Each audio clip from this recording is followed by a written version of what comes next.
The Siege of Krishnapur is a historical novel penned by English author J. G. Farrell, which was initially published by Weidenfeld Nicolson in 1973. It is set during the Indian Rebellion of 1857 and chronicles the harrowing siege experienced by the fictional community of Krishnapur, which is home to a significant population of British colonists. The narrative unfolds from the perspective of the colonists as they witness their lives becoming increasingly constrained under the new order imposed by the Indian insurgents. Through this lens, the novel offers a commentary on the prevailing class system in India during that period, envisioning an alternate reality where the roles are reversed, and the British themselves face the harsh and oppressive rules, relegating them to second-, third-, or even fourth-class status. The story commences in the days leading up to the rebellion when the native Indians vehemently oppose the British rulers' decision to adopt rifles, which is seen as a violation of their religious beliefs. Tensions simmer in the town of Krishnapur, and discord begins to stir. George Fleury and his sister, recently arrived from England, mingle with the affluent Dunstable family, whose daughter Louise captures George's heart. Among their circle of high society acquaintances is Mr. Hopkins, the district magistrate, also known as the collector, whose wife is preparing to return to England. These privileged friends indulge in dinners, picnics, and social gatherings, often in the company of military leaders. During these outings, George forms a connection with Lieutenant Stapleton, who also harbors feelings for Louise. Gradually, the collector notices fragments of Indian chapati bread appearing around the soldiers' encampment outside the town. He interprets this as a forewarning of impending trouble, although the exact nature of the imminent threat remains unclear.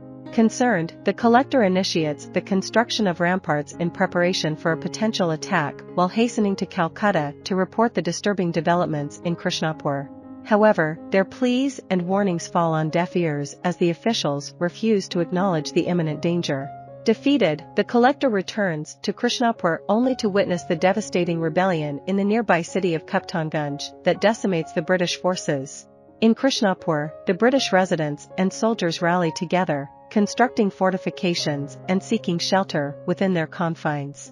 To counter the rebel attacks, groups of sepoys, the native Indian soldiers employed by the British, are deployed. As the siege persists, the mounting pressures within Krishnapur and among its inhabitants reach a boiling point.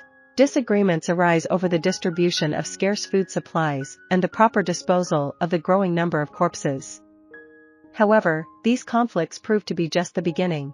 Life in Krishnapur gradually reduces to mere survival, with the residents relinquishing long-held notions of culture, society, and religion in their struggle for daily existence amidst the dire circumstances. A Christian priest, known as the Padre, takes an interest in George, urging him to renounce and confess his sins.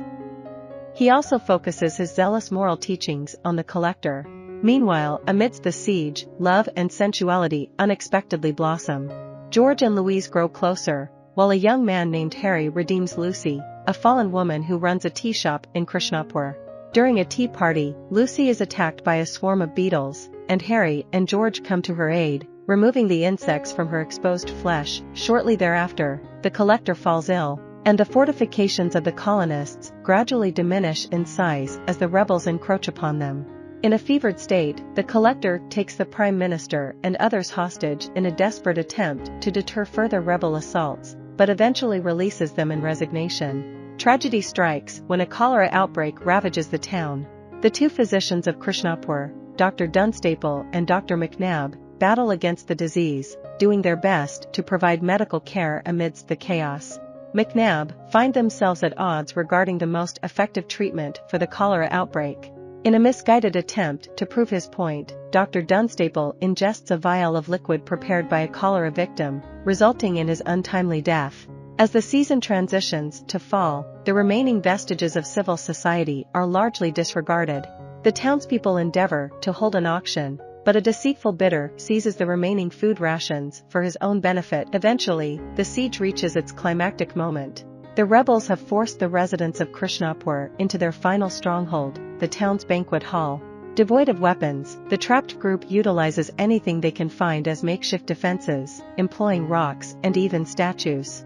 Just as they prepare to fend off the impending attack, the British army arrives and rescues them from the clutches of the rebels. Years pass, and George coincidentally encounters the Collector in London. George notices a profound transformation in the Collector, who has been forever altered by the events in Krishnapur, with his Victorian ideals irreversibly changed by the harrowing siege. I hope you enjoyed this video. Leave a like if you did and be sure to subscribe. Thank you.